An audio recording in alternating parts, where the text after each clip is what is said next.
Mga boss, kung nag-e-enjoy kayo sa mga Tagalog recap ng channel na ito ay mas enjoyable kapag kayo ay nag-like, subscribe, at share sa mga kakilala nyo dahil ito ay para na rin sa patuloy na pag-upload ng channel.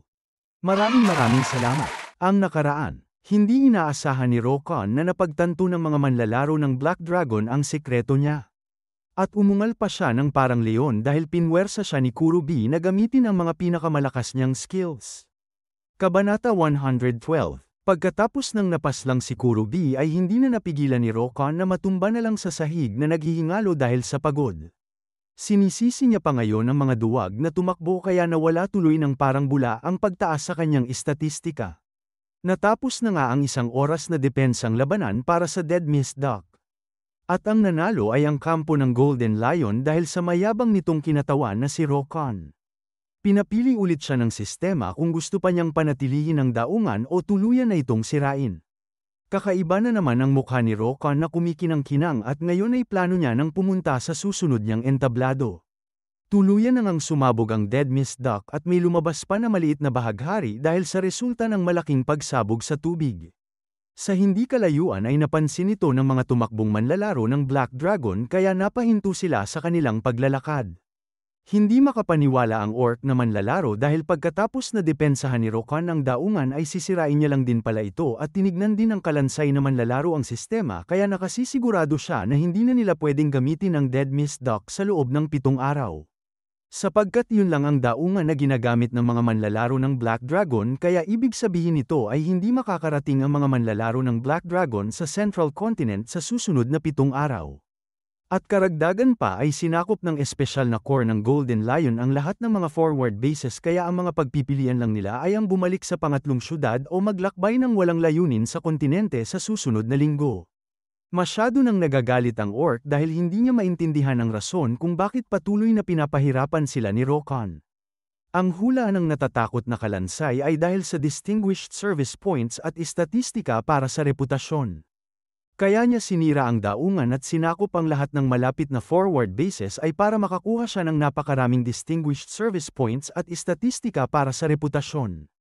Kaya ngayon ay nagtataka na lang ang kalansay kung ano ang pinaplano ni Rokon sa sobra-sobrang gantimpala na natanggap niya. Sa kabilang banda ay nakarating na si Rokon sa Hall of Fame ng Warzone. At sinabi niya sa resepsyonista na NPC na gusto niyang pataasin ang kanyang class. Inobserbahan na siya ng babaeng half-elf at bigla na lang siyang napatulala na hindi makapaniwala sa kanyang nalaman. Sapagkat nakita niyang level 235 lang si Rokon at ang kanyang class ay isa lamang na kabalyero. Lumaki ang ulo ng resepsyonista na nagagalit at sinigawan niya ang makapal na pagmumukha ni Rokon kung nagpapatawa ba siya sa gusto niyang mangyari. Sinabi niyang ang Hall of Fame ay para lamang sa mga marangal na individual at ito ay isang lugar na para lamang sa mga bayani na pinataas ang karangalan ng Golden Lion pagkatapos ng kanilang paghihirap na makipagdigmaan. Pinagsabihan niya si Rokon na kailangan niyang maging level 280 para pumasok sa lugar na ito at nagmamayabang pa siya na ang katulad ni Rokon na isa lamang na level 235 at isang kabalyero ng malapit ng masira na teritoryo ay nababagay sa labas ng lugar na ito. Dinistorbo ni Rokon ang walang kabuluhan na sinasabi ng resepsyonista at nagagalit niyang inutusan ng babae na tignan niya muna kung ano ang nasa ibabang parte ni Rokon. Naiinis na tinignan ng babaeng half-elf ang itinuro ng daliri ni Rokon at napatulala na lang ulit siya pero sa pagkakataong ito ay kakaibang klase ng pagmumukha ang ekspresyon niya.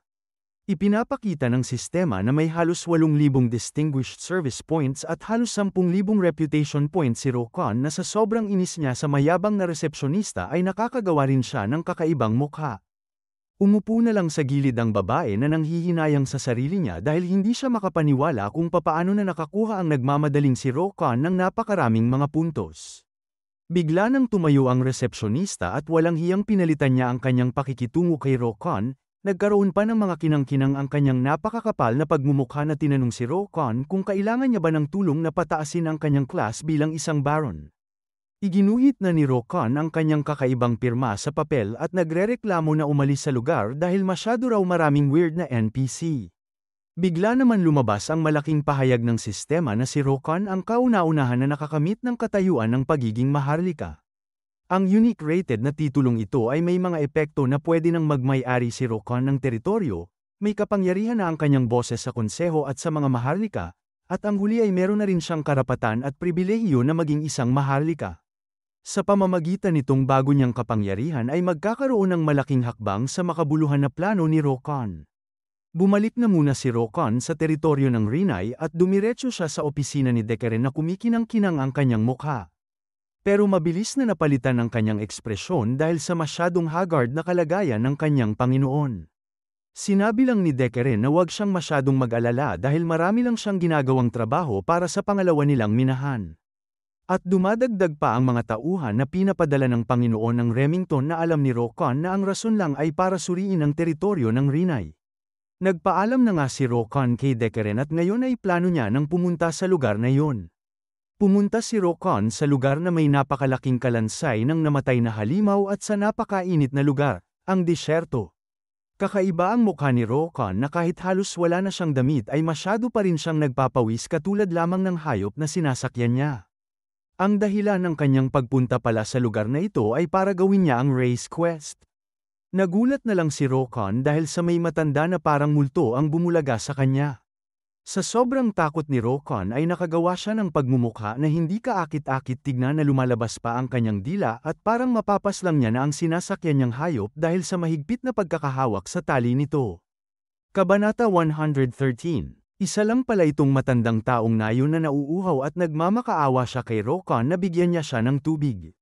Biglang nagpahayag ang sistema kay Rokan na meron siyang sudden quest kaya tinatanong na nito si Rokan kung magpapakita ba siya ng kabaitan o hindi. Napangiti na lang si Rokan na nakakuha siya ng sudden quest kahit na inakala niyang isang zombie ang matanda. Alam ni Rokan na maraming naasar na manlalaro sa quest na ito dahil sa sandaling magbibigay siya ng tubig ay dadagsain siya ng ibang mga taong nayon na parang zombie at kapag hindi niya mabibigyan ng tubig ang lahat ng mga taong nayon ay bobombahin nila siya ng galit at masyadong bababa ang kanyang reputasyon kaya parang isang patibong lang ang quest na ito. Iniiwasan ng karamihan ng mga manlalaro ang quest na ito dahil mas maraming mawawala sa kanila kumpara sa kung ano ang makukuha nila pero may kakaibang plano si Rokan kaya binuhos niya ang lahat ng tubig na laman ng kanyang prosko sa matanda na umungol na parang babae sa sandaling tumama sa kanya ang tubig na nanggaling kay Rokan. Kaya nagsilabasan na ang mga nakatagong taong nayon, meron pa silang daladala na sanggol at sabay-sabay na nga silang lumapit kay Rokan na parabang mga zombie. Pinitik lang ni Rokan ang mga daliri niya at kampante ang kanyang mukha na naglabas siya sa kanyang likuran ng mga napakalaking bote ng tubig na tinatawag na water bottle extra large. Malaki ang kanyang ngiti na naglabas pa siya ng aqua bomb at mabilis niya itong itinapon sa itaas ng mga nauuhaw na taong nayon. Hindi pa tapos ang kanyang palabas na ginamit niya ang kanyang skill na bomb at itinutok ito sa direksyon kung saan niya tinapon ang aqua bomb. Tuluyan na ngang sumabog ang aqua bomb at nagkaroon pa ng kapansin-pansin na bahaghari sa itaas ng nayon. Ngayon ay mistulang masagana na umuulan na tuloy sa nayon at nabuhayan muli ang mga taong nayon na parabang ito lang ulit ang pagkakataon na nararamdaman nilang nabubuhay sila. Ipinahayag na nga ng sistema na tagumpay si Rokan na napawi niya ang pagkauhang mga taong nayon kaya ang kanyang reputasyon sa nayon ng disyerto ay mapapalitan sa absolute trust. Tuwang-tuwa na naman si Rokan sa mabilis niyang pagkumpleto ng sudden quest habang nandidiri naman ang kanyang sinakyan na hayop dahil parang nainlove na ang matanda kay Rokan. Mapamatanda man o bata ay pumila na isa-isa ang mga taong nayon para makakuha sila ng sarili nilang tubig. Kumikinang na ngayon ang ulo ng matandang punong nayon ng nayon na nagngangalang Ozakal, pinasasalamatan niya si Rokan at tinanong niya pa kung paano nila mababayaran ang kabaitan na pinakita ni Rokan. Hindi na naman yan ang orihinal na pagmumukha ni Rokan na may mga sinag pa ng liwanag sa ulo niya at ipinagwalang bahala ang pag-aalala ni Ozakal dahil ginagawa niya lang daw ang trabaho niya bilang imbestigador. Inumpisahan na nga na sabihin ni Ozakal na nagsimula ang kanilang problema na 1 linggo na ang nakalipas simula nung natuyo ang balon na pinagkukunan nila ng tubig. Nawalan na rin sila ng balita sa mga kasamahan nila na naghanap ng tubig sa ibang lugar. Kaya ngayon ay nagmamakaawa na siya kay Rokan na alamin niya ang rason kung bakit ito nangyayari sa kanila. Ipinahayag na ng sistema ang quest na The Cause of the Drought kung saan kailangan nalutesin ni Rokan ang sanhi ng tagtuyot sa nayon. Ang mga gantimpala niya ay maraming puntos para sa karanasan, 100 ginto at ang titulong Savior of Teskipo. Walang hesitasyon naman na tinanggap ni Rokan ang quest at sinabi niyang iyon ang tungkulin niya bilang isang imbestigador. Pagdating sa balon ng Desert Village ay napalitan na muli ang buong armor ni Rokon para umayon sa mainit na temperatura ng disyerto. Ang mga kagamitan niyang ito ay ang Shadow Helmet, Blazing Sun Armor, at ang Desert Crossing Boots. Naginhawaan na si Rokon dahil nakakahinga na ulit siya ng maayos sa mainit na kapaligiran ng disyerto. Kalmado lang si Rokon na ginamit ang lubid ng balon para mabilis na bumaba sa pinakailalim na parte ng balon. Dumapo na nga ang dalawang paa niya sa sahig at napansin niyang mas malaki pa ito kaysa sa iniisip niya. Sa hindi kalayuan ay may nakita ang kanyang mga mata na isang daanan na parang may nasusunog sa loob nito. Pagkapasok niya sa daanan na yun ay hindi makapaniwala si Rokon sa kanyang nasasaksihan. Ito ang Rampaging Flame Dungeon na napupuno ng lava na parang ang pinasukan ni Rokon ay ang kaloob-looban ng isang aktibong bulkan. Nagpapawis na agad si Rokon na hindi na nagtataka kung bakit natuyo ang buong balon. Biglang may lumabas na mga halimaw na bolang apoy. Ang mga halimaw na ito ay mga level 241 na Rampaging Flame Spirit. Lumundag na nga si Rokon na nagrereklamo sa mga bastardong halimaw na masyado raw silang mainit. Sa isang beses niya lang na paggamit ng kanyang strike ay agad na naghiwa-hiwalay ang laman loob na apoy ng mga halimaw. Pero kulang pa pala yun para paslangin sila at nakaya ng mga flame spirit na buuin muli ang kanilang anyo. Sa pagkakataong ito ay sila naman ang umatake kay Rokon gamit ng iniluwa nila na napakainit na lava. Madali lang na ginamit ni Rokon ang kanyang axe para paliparin sa ibang direksyon ang atake nila at nakagawa pa nga ito ng malaking pagsabog. Sinabi ni Rokon na mas nakakaasar silang mga kalaban kumpara sa mga nasa dungeon ng Rinai kaya ngayon ay inilabas niya na ang binili niyang Ice Enchant Scroll na pwede niya lamang nagamitin sa limitadong oras. Mabilis na nabalot ng yelo ang axe ni Rokon at sa susunod na 10 minuto ay magkakaroon ng katumbas na epekto ang lahat ng atake niya. Sumugod na si Rokon na hawak-hawak ang nagyayelo niyang axe at sinabi niya na masyadong mahal ang scroll na binili niya kaya tatapusin niya na agad ang laban nila. Mabilis na napalitan ng lungkot ang ngiti ng mga Rampaging Fire Spirit at nakagawa ng napakaraming paghiwa ang atake ni Rokon sapagkat ginamit niya ang skill niyang Rampage. Hindi niya mapigilan ng umiti dahil masyadong epektibo ang scroll na ginamit niya pero nagseryoso na lang ang mukha ni Rokon sa napansin niya. Biglang nagkaroon ng malaking pagsabog sa harapan ni Rokon na madali niya lang na iniwasan buti na lang sa kakayahan niyang magtumbling. Nagulat na lang siya nung may boses na nagsabi ng mga salitang umalis ka. Hanggang sa may napakalaking nag-aapoy na halimaw ang nagpakita kay Rokon, halatang nagagalit siya na nakaturo ang kanyang daliri sa Berserker. Ito pala ang level 263 na Corrupted Fire Spirit na boss ng dungeon na kailangan pagtagumpayan ni Rokon. Kabanata 114. Inihanda na nga ni Rokon ang kanyang sandata at nagpapasalamat na nagpakita na rin sa kanya ang pinanggagalingan ng lahat ng kaguluhan sa nayon. Isinigaw ni Rokon ang pangalan ng Corrupted Fire Spirit at hindi naman magpapatalo ang halimaw na sumigaw din ng malakas. Pero ang dahilan ng kanyang pagsigaw ay hindi dahil sa galit kay Rokon pero dahil sa pagsakit ng kanyang ulo. Kahit na hindi niya malaman ang rason ng kanyang pananakit ay inihanda niya pa rin ang kanyang nagliliyab na kamao para atakihin si Rokon. Sa sandaling tumama ang malaking kamao ng Corrupted Fire Spirit ay agad na napinsala ang buong kapaligiran. Tumalon lang si Rokon papalayo at nagawa niya pang purihin ang malakas na atake ng halimaw. May kasunod pang atake ang dambuhalang nagliliyab na apoy kaya biglang nagliwanag ang palad ng kanyang kamay. Nakabuo ito ng bola na gawa sa lava at binigkas niya ang pangalan ng skill na tinatawag niyang Flame Storm. Habang papalapit na kay Rokon ang nag-aapoy na unas ay ginamit niya lang ang skill niyang Twist Attack para harapin at iwasan ito. Pagkatapos ay ginamit niya ang skill niyang Rampage na masyado siyang pinabilis kaya nakagawa siya ng maraming anyo niya na nagtataglay ng kanyang totoong lakas. Sumigaw lang ang Corrupted Fire Spirit na walang kaya si Rokon sa kanya kaya naghanda na naman ang halimaw ng sunod na atake niya at sa pamamagitan ng skill niyang Flame Wave ay mabilis na nabalot ng napakainit na apoy ang buong paligid. Hindi naman inaasahan ni Rokon na dahil lang sa isang skill ng espiritong apoy ay madali lang na nasunog at naglaho ang lahat ng mga anyo niya. Hindi niya rin naiwasan ang mabilis na atake sa kanya na nakagawa ng pagsabog pero buti na lang ay hindi yun sapat para paslangin si Rokon. Naiinis na si Rokon na makikitang nasunog ang buong tiyan na bahagi ng katawan niya at napagtanto niyang hindi gagana ang pangharap na atake sa kalaban niya ngayon. Kaya naglabas ulit siya ng aqua bomb na mabilis niyang itinapon sa mismong itaas lang ng corrupted fire spirit. Sumabog ng napakaraming tubig ang aqua bomb na halatang nakagawa ng pinsala sa apoy na halimaw, kaya sa sobrang galit niya ay sinabi niyang pakukuluin niya lang ito gamit ng skill niyang Raging Flame. Pero tuluyan nang bumagsak sa espiritu na apoy ang tubig na nakagawa ng makapal na usok na para bang pinasabugan talaga siya.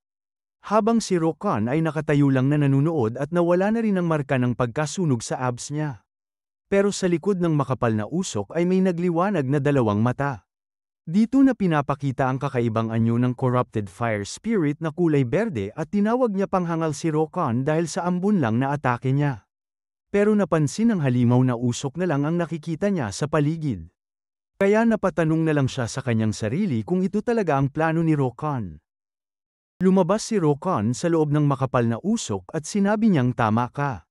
Mabilis ang reaksyon ng nagkukulay berde na halimaw na ginamit ang kanyang matatalim na kuko para paslangin si Rokan. Pero sa hindi niya inaasahang pagkakataon ay nahiwa naman ang isa niyang kamay, sapagkat peke lang pala na anyo ni Rokan ang pinaslang ng halimaw. Tinawag ng espiritu na apoy na bastardo ang berserker, pero mas lalo pa siyang naasar dahil hindi naabutan ng kanyang kamay ang totoong anyo ni Rokan. Malinaw naman na pinapakita ni Rokan ang totoong ugali niya na nilabas ang kanyang dalawang gitnang daliri na inasar ang kalaban niya. Dahil sa kanyang malakas na talon ay nasira niya pa ang lupa para sumugod ulit sa corrupted fire spirit at natamaan niya ang balikat ng halimaw na may nagyayelong epekto pa ang kanyang atake. Naaayon pala ang lahat ng nangyayari sa plano ni Rokan dahil hindi niya lang ginamit ang usok na nanggaling sa pagkulo ng tubig para harangan ang nakikita ng halimaw, kundi para mas palakasin pa ang epekto ng yelo sa atake niya na makikita naman na gumagana base sa patuloy na pagkaasar ng kalaban niya. Pero nagkaroon ng maliit na bolang liwanag sa dulo ng hintuturo ng halimaw na mabilis na mas lalo pang lumaki na para bang nagkaroon ng kulay berdeng araw sa loob ng dungeon. Tinawag niya ang skill niyang ito na Purgatory at itinutok ang kanyang atake sa lupa na agad na nakagawa ng pinsala sa buong paligid na para bang nakulong si Rokan sa nagliliyab na karagatan ng apoy at tuluyan na nga na nilunod ng berdeng apoy ang kanyang katawan. Napangisi na lang ang corrupted fire spirit at sinabihan niyang kahit ano pang sigaw ni Rokan ay hindi mapapawi ang fire of judgment na lumalamon sa buong katawan niya ngayon. Pero tinanong lang siya pabalik ni Rokan kung sino ang sisiga. At para bang nasa Jujutsu Kaisen na naman ang manhwa na ito, sabay binigkas ni Rokan ang curse technique niyang Immovable Berserk Rampage. Sa loob ng nagliliyab na kulay berdeng apoy ay may nabuong kulay pula na parang buhawi. Nagliwanag ang buong paligid ng kulay pulang liwanag at tuluyan na rin na napinsala ang kapaligiran. Kakaiba ang pagmumukha ni Rokan na natutuwa at nakipagpustahan siya sa corrupted fire spirit kung ang apoy ba ng halimaw o siya ang matitira sa huli. Kabanata 115. Patuloy pa rin na nasusunog ang buong katawan ni Rokan, kaya ipinapahayag na ng sistema na unti-unting bababa ang kanyang puwersa ng buhay hanggang tuluyan na siyang mapaslang. Pero ngumiti lang siya na may natatanging pagliyab ang kanyang mga mata at sinabi niyang alam niya na ang lahat ng iyon. Pero lumundag siya ng mabilis para sugurin ang corrupted fire spirit at sinabing papaslangin niya muna ang kalaban niya bago siya tuluyan na maging abo. Pero naghanda rin ng sariling atake ang kulay berdeng apoy na halimaw at parang mas mauuna pang tatama ang atake niya, pero madali lang na inindayog ni Rokan ang kanyang axe para mawala ang papalapit na apoy sa kanya. Sumigaw si Rokan, nagliliwanag ang kanyang mga mata na hinamon pa ang corrupted fire spirit at nahiwa nga ng nagyayelo niyang axe ang tenga ng espiritong apoy, pero parang natuwa pa ang halimaw. Naghanda pala agad siya ng atake niya kay Rokan na nakagawa ng napakataas na kulay berdeng apoy na buhawi, kaya parang nabagsakan tuloy si Rokan ng mabigat na bagay sapagkat hindi man lang siya makatayo ng tuwid. Pero buti na lang sa nagyayelo niyang axe ay nawala agad ang apoy na nakapaligid sa kanya. Buong lakas na tinamaan ni Rokan ang sahig gamit ng kanyang axe at bumaliktad ang sitwasyon nilang dalawa sapagkat ang corrupted fire spirit naman na ang nababalot ngayon ng napakalamig na yelo. Seryoso lang ang tingin ng halimaw na nagyayelo na ang kalahati ng katawan niya, pero madali lang siya na nakawala sa yelo at mas lalo pa na lumaki ang kanyang katawan na nagagalit kay Rokan. Bilang tugon ay ginamit ni Rokan ang skill niyang critical hit, kaya mas lalo rin na lumaki ang nagyayelo niyang axe na sumugod sa kalaban niya. Natutuwa pa ang kanyang mukha na kulay puti na ang kanyang mga buhok at tuluyan niya na nga nahiniwa ang buong panel ng pahina at nahiwa na rin ang dambuhalang katawan ng corrupted fire spirit. Ang buong paligid ay nabalot ng yelo dahil lang sa isang atake ni Rokan. Kasabay nito ay nahiwa na rin ang mistulang core ng halimaw. Ngayon ay imbes na magalit ay namangha pa ang espiritong apoy dahil nawala na ang pananakit na iniinda niya at tuluyan na nga napinaslang ni Rokan ang corrupted fire spirit. Napabuntong hininga na lang ang ating bida dahil walang madali sa ginawa niya. Ipinahayag na nga ng sistema na si Rokan ang kauna-unahan na nakapaslang ng high-ranking na espiritu kaya nakuha niya na ang titulong Slayer of Common Sense. Ang epekto ng unique rated na titulo niyang ito ay 100% na pinsala kahit sa mga kalaban niya na walang pisikal na katawan. At nataranta na lang si Rokan dahil biglang yumanig ang buong kuweba. Ang rason pala ay dahil sa naalis niya na ang sumpa ng apoy sa nauuhaw na nayon ng disyerto kaya ngayon ay kailangan niya nang umalis agad kung ayaw niyang malunod. May gana pang magreklamo si Rokan dahil kung hindi dagat na apoy ay dagat na tubig ang kailangan niyang harapin. Tatakbo na sana siya pero biglang naramdaman niya ang epekto ng paggamit ng skill niyang Berserk kaya hindi lang kuweba kundi pati na rin ang kanyang katawan ang nanginginig ngayon.